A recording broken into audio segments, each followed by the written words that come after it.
Welcome back, ladies and gentlemen. Please note that there are other 3 tracks held at Function Room 1, 2, and 3 at Core F. Please check the agenda online if you want more details. Now, may I invite CL Gao, co-founder, God0.tw, to tell us about open source, open data, and open government. Mr. Gao, please. Right, good afternoon. So my name is CL, I'm from Taiwan, and I will be talking about God0. And as you probably know, there was a huge, well, there is currently a huge protest in Taiwan about the trade deal between Taiwan and China. And then there are a lot of people from God0 community involved in setting up the information infrastructure, keeping the information flowing. So you'll see some of that in this talk as well. So, right. So in 2012, the Taiwanese government aired a TV commercial about economy power-up plans.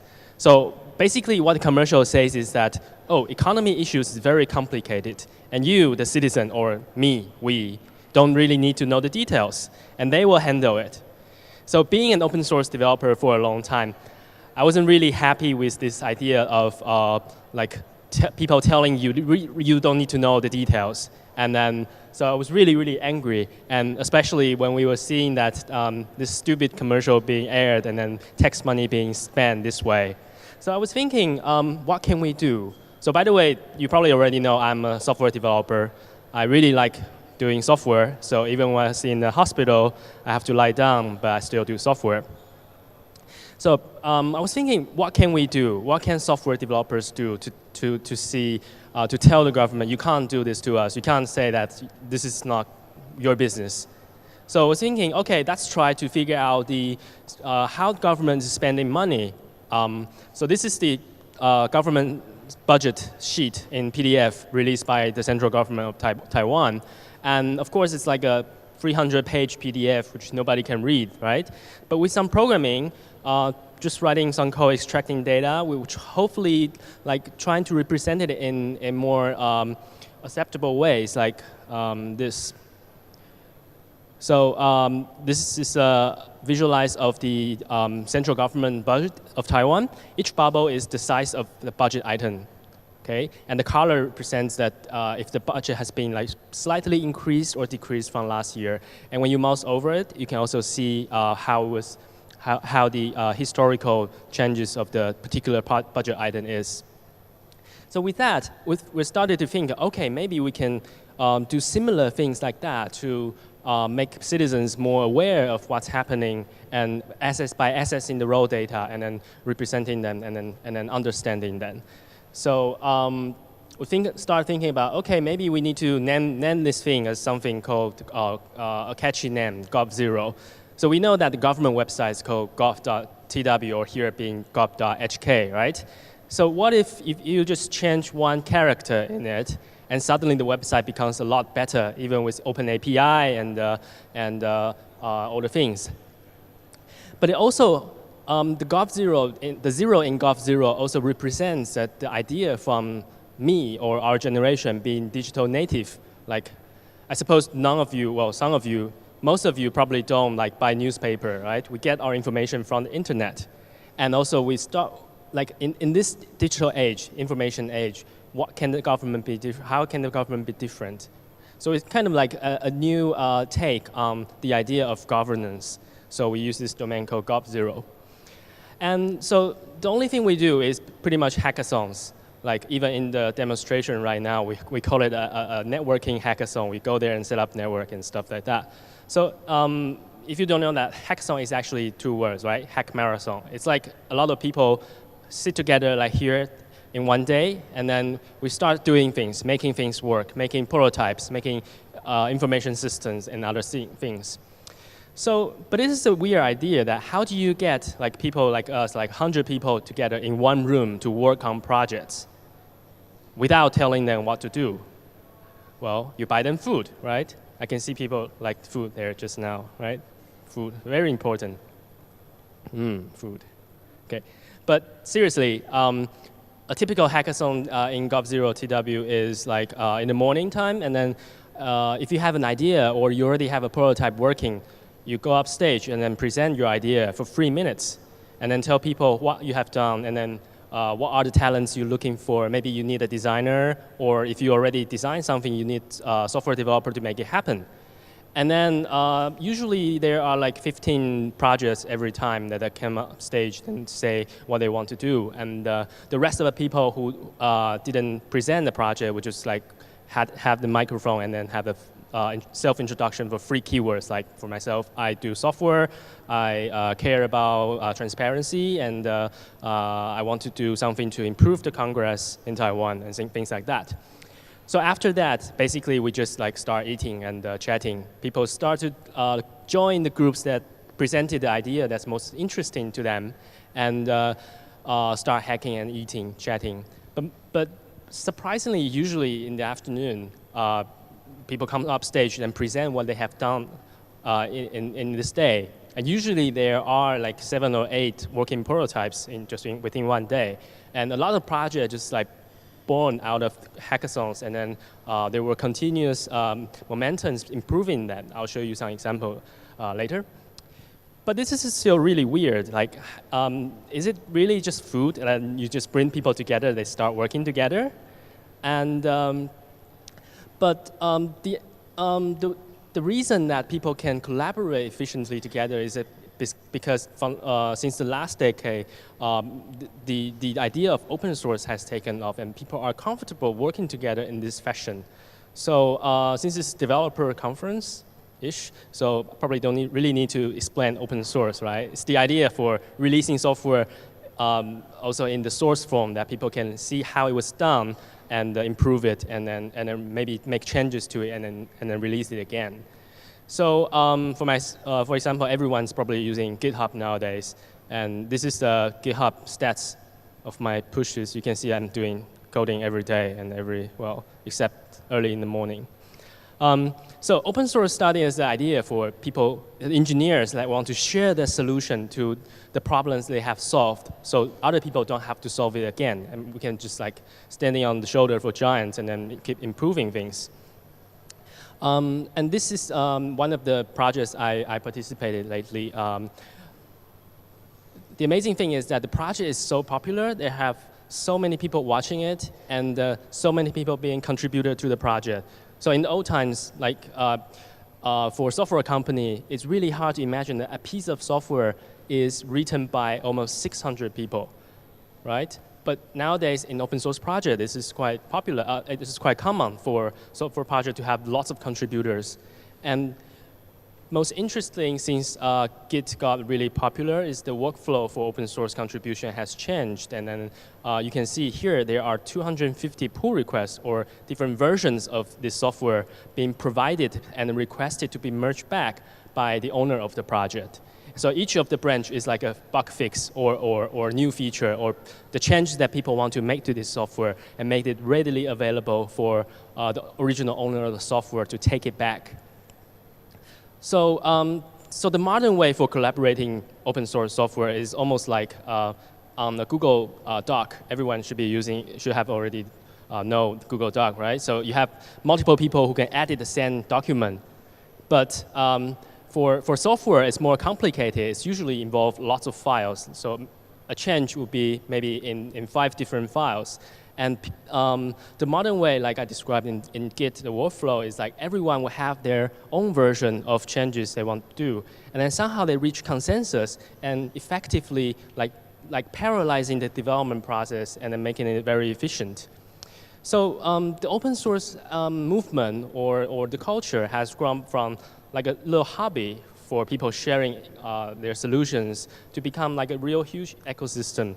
Like for example, probably you all have Android or iPhone, right? Anyone using Nokia? Oh, yeah, this one. Okay. So yeah, you can see 99% people are using open source related or derived phones, right? So we are using this new technology, and the technology improvement since the decade ago is like a lot of them are based on open source technologies, and we basically being taken care of by all the developers around the world, because a lot of the components are open source, and they are being maintained by a lot of people. So imagine if you have some proprietary system. Well, I'm happy the Microsoft guys not here. For example, ATM will. A lot of ATM are running Windows, and then they're no longer supported, and then so nowadays they will be running into issues here. Right. So this way of collaboration, like the open source community, it's kind of weird because it's like collaboration but without central coordination. No one's telling like all the contributors what to do, and then things just kind of happen spontaneously.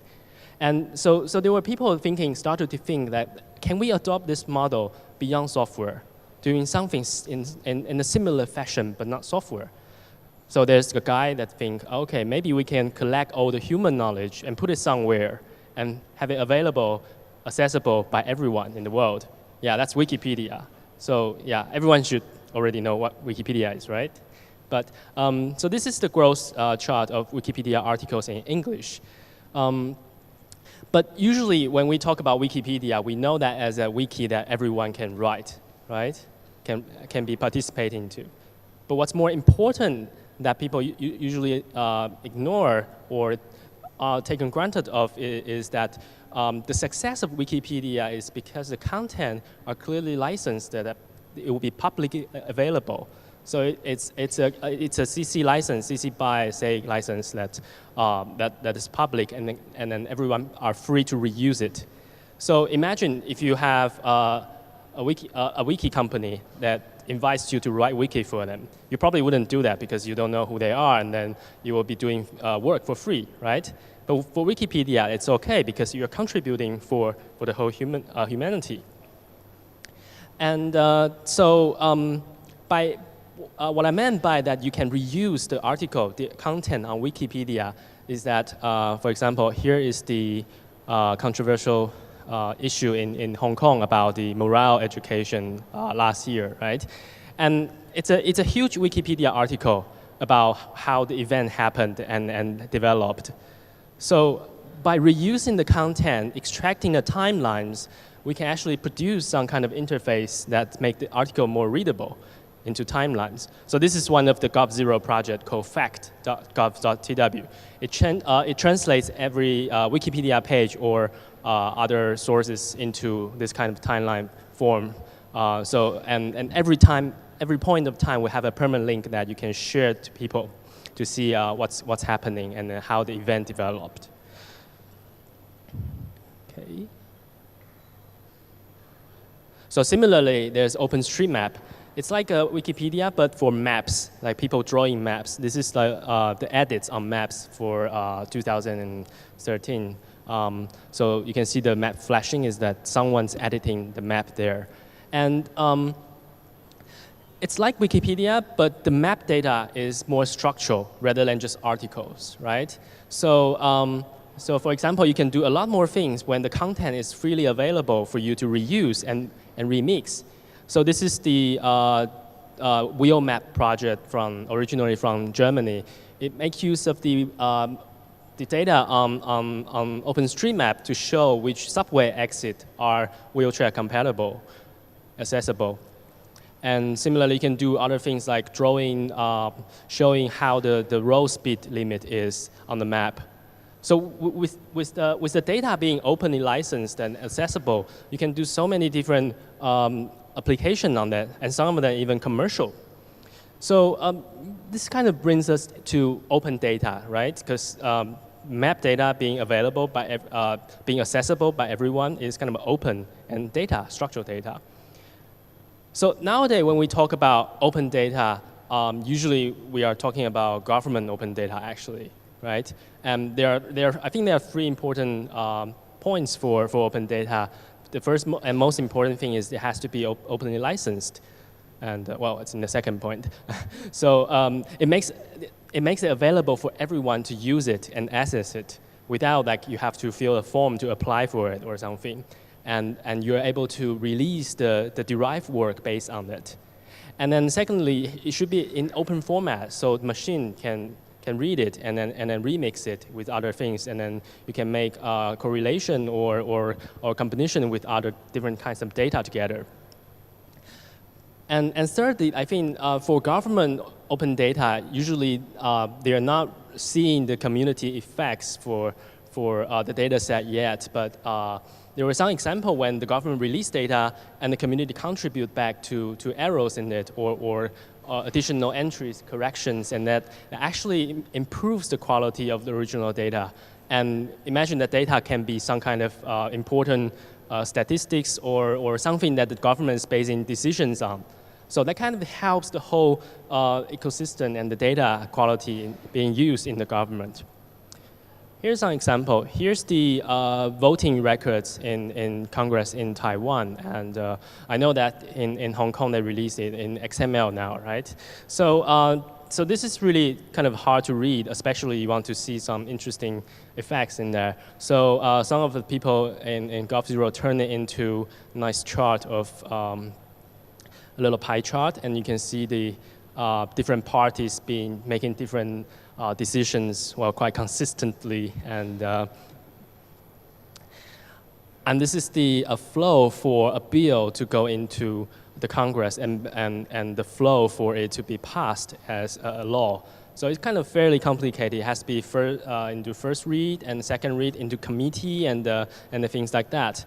So this is called Schanke Chart, and then we use that to kind of visualize how many of the bills are in what stage, and then the percentage to just get a feel about how our Congress works. So it's kind of a glance for, so for example, before I got involved into the God0 community, I wasn't really like familiar with all the Congress and political system stuff. So I kind of want to have an overview for how the system works. And so this was one of the things I built. And for the actual bill being proposed in the Congress, at least in Taiwan, it's being presented in a Word document or PDF as well. And it's in 3 columns saying the original text of the law and the newly proposed amendment and the reason. So you can see it's kind of hard to read because the reason is usually quite long. So we also turned it into something that the programmers should be quite familiar with. It's called a diff view. So this is like the original text of the law and the new one, the proposed bill, what the law will be like. So this is the controversial bill being discussed quite a lot earlier or a couple months ago in Taiwan about same-sex marriage. And when the topic was really on the news and people were actually arguing in something not related, not being proposed in the bill. So by showing that diff view of the Congress bill, and making it available for everyone to see in a permanent URL, people can share it and then start actually discussing the content about what's really being proposed rather than something that's really not there at all. And so for Taiwan, the Congress also have live video stream, but it was only available for Windows IE. And so we kind of turned it into like compatible with modern browsers and devices. But like just for people to watch the Congress video, it's kind of boring. So we made a little game on that you can throw things to the political figures if you're not happy with what they're saying. You can throw it to the legislator or the government official. So, but you can also raise the net to block things that are being thrown. And this is real time. So if like 20 people are watching it, you can see what people are throwing and things like that. Well, but it was just mostly for fun. But I think more importantly is that we also built something like a waveform view for what's happened in the Congress. And because a session is usually like a whole day, and it's really long, and most of the time nothing is happening. So we kind of, with this view, you can see there are clips for individual members of the Congress speaking. And sometimes there are no clips, but there's something going on. There's a waveform going on. And that might be they forgot to turn off the microphone, but discussing something that you shouldn't be knowing, and then that's usually quite funny. So, so it's kind of like just making information more accessible and then openly available. because like for example, in the Congress, a lot of data are not in proper format. So by doing that, we also have an intermediate format for other people to reuse the data we already processed or scrapped. And this is another example for the house price registry in Taiwan. When the government released this project, they built an interface, website interface, but it's not really usable for a lot of people. You have to type in like a more accurate address to get the price. So there were other people aggregated data and show that into this aggregated form and then make it more appealing to normal people. And this is another example for air pollution that we did for visualizing the PM 2.5 measurement for all these stations in Taiwan. And what's it called? The Environment Protecting Agency, they do have this thing as an open data endpoint. So it's actually a pretty nice JSON endpoint that I can just request, and then it returns all the real time, well, not quite real time, but the hourly rates for PM 2.5 and other air quality index. And then we can render it on the map. So this only took me like 30 minutes. And this is being used in mainstream media as well, like people reporting the weather and actually recording this view for the air pollution. And the reason we can do this in 30 minutes is not just because the EPA has the data released in open data, but also because we've done this map view before. So last year in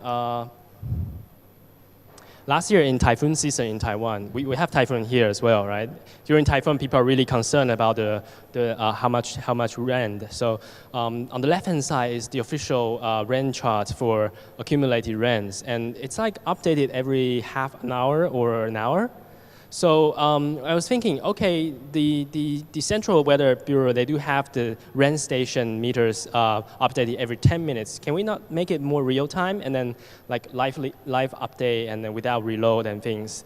So I kind of scrap the data and then render it on the map on the right hand side. You can see it's even uglier than the original version, right? But more importantly, is it's digitized now. So even if it's ugly, it's digital, and then people can work with the numbers rather than a picture. So I released the map and the source code for the map, put it on GitHub, and then a few days later, someone come out, hey, I have a beautiful version for that. Here you go.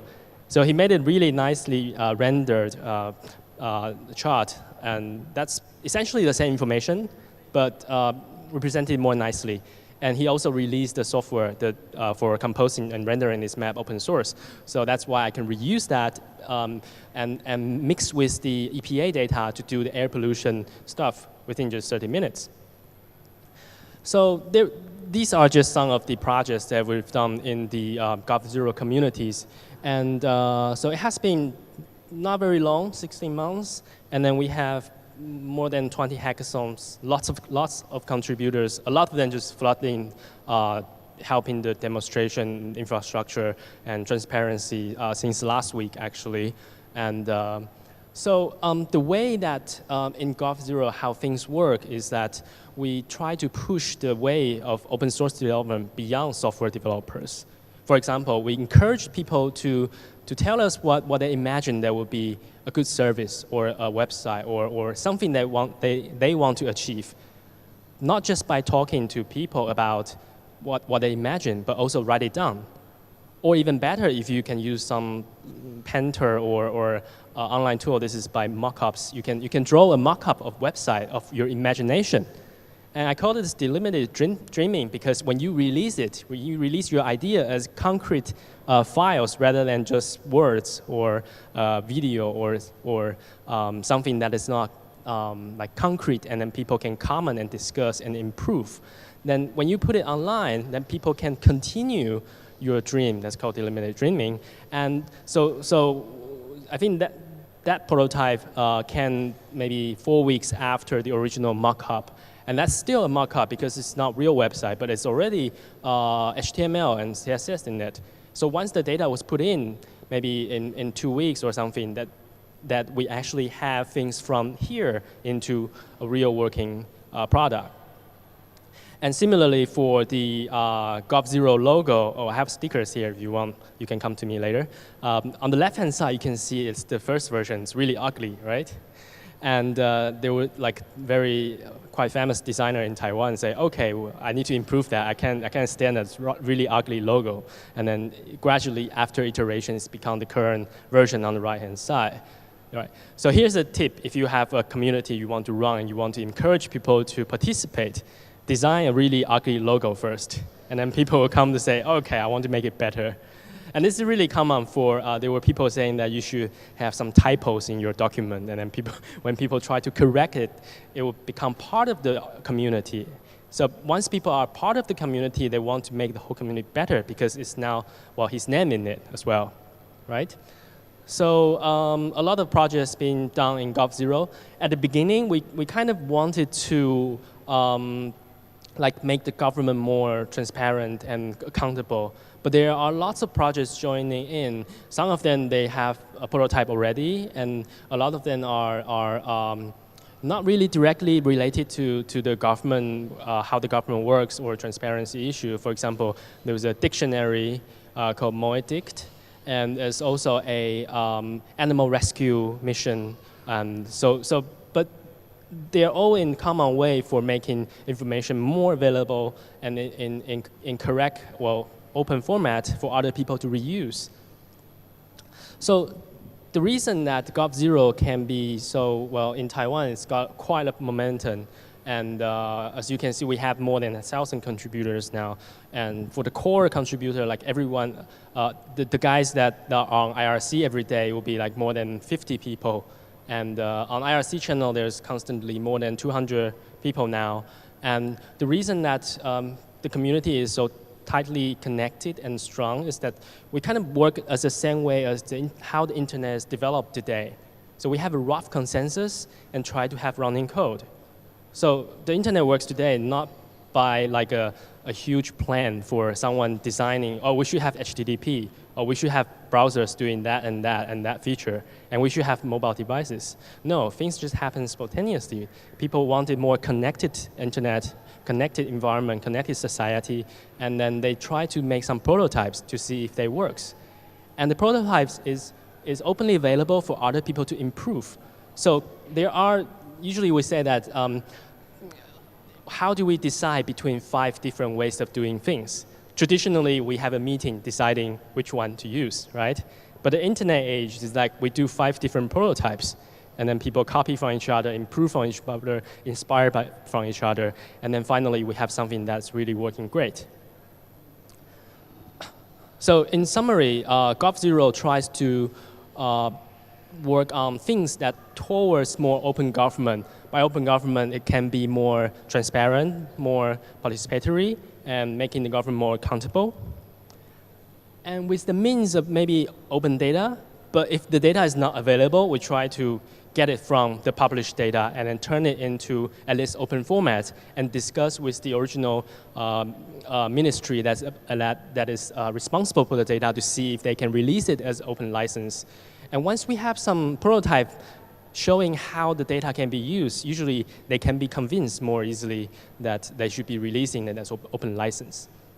And finally, we run it as a huge open source project, making sure everything we do is available for anyone to reuse. And then so everyone can participate and then fix a bug, and maybe he's busy, and then he leaves for a few months and before they come back. So it's like, just like all the other open source community, right? So here's a little story to share. In 2008, the financial crisis, this is the Iceland stock market, really bad. I think worse than Hong Kong that time. So the people in Iceland were really angry because the situation got so bad. So they kind of have a huge protest as well, and then they demanded there should be a new constitution, right? And the prime minister say, okay, let's have a new constitution. But what they do is they have a lucky draw for all the citizens to select 1,000 people to decide how they will have this constitution written, okay? So randomly 1,000 people. So they decided, well, they have food maybe, and they decided, like a hackathon, and they decided that they should have a national election to select 25 members of a committee. And then these people are responsible for drafting the new constitution. They are also responsible for collecting ideas from the internet or physical hearing and other events. So they did actually come up with the new version of the constitution, and it was ratified. Oh, sorry, it was not. It was approved by a referendum. But for somehow in their current constitution, it has still to be passed by the Congress. So it's still not ratified yet. But once it is, maybe it will, maybe it will not. It is the first constitution that is written on the internet. So you can see the internet as being quite different now by all the application is actually influencing policies and governance. And another example is in Finland, when they have a new law, they have a research project for involving citizens into law-making process. And originally, they thought there would be like random people talking nonsense, but actually they collected useful proposals and comments about this this proposal. So after the Web 2.0 thingy that allows people to share their content, we are now in more social internet. Everything is kind of like we get information, we get news from the friends, the people we know, and the things they care. These are the information flow now that are more decentralized and then socially connected. So we have something like Kickstarter or Airbnb that kind of like you don't need to go to a VC to have a new product developed. You can do a crowdfunding on Kickstarter. So maybe we are on track for more social democracy. There are lots of attempts, like in Germany, there's Pirate Party doing things for collaborative decision making, and a lot of different places in, for example, Italy as well, Iceland, and now a lot of different approaches trying to work on how the crowd can have consensus efficiently online. So for the past about 200 hours, a lot of the people from the God0 community are helping the current protests in Taipei to have the internet set up and then making sure everything is being reported not biased by the current media. And so we've been doing a lot of things like, this is kind of a weird hackathon, and then just like involves more than, I think, 100 people now. And then we kind of work. It's very different from traditional software project because it's physically somewhere setting up networks, setting up broadcasting system and things like that. So, but in the process, we also recorded or write down all the lessons we learned and all the know-hows for setting up the network infrastructure. So kind of release it as well. So you can say that it's an open source project as well. And we also use the tool we built for hackathons. This is called Hack Folder. It's a way to organize different types of collaborative documents, such as Google Doc or Hackpad or a spreadsheet. So when the event kind of escalated a little bit, we set up this hack folder for the protest, the current sunflower movement in Taiwan. And then it got really, really popular. It's on God0 today. New top level domain, right? And it got so popular when the night of the violent police violence was happening. It's got almost 12,000 people concurrent online using the hack folder to, most of them watching the live stream, and other people are typing real-time text feed from what's happening. So I would like to encourage you to talk to your friends in the open source community, or like bring up the issue you care and open up your government. And so we also set up a network called God0 Asia. So hopefully for Asian countries to share their experience, how their community work, how they collaborate, what kind of tools they've used, and things like that. So as far as I know, the House News in Hong Kong is kind of reuse the budget visualization I showed you at the beginning into visualizing budget in Hong Kong.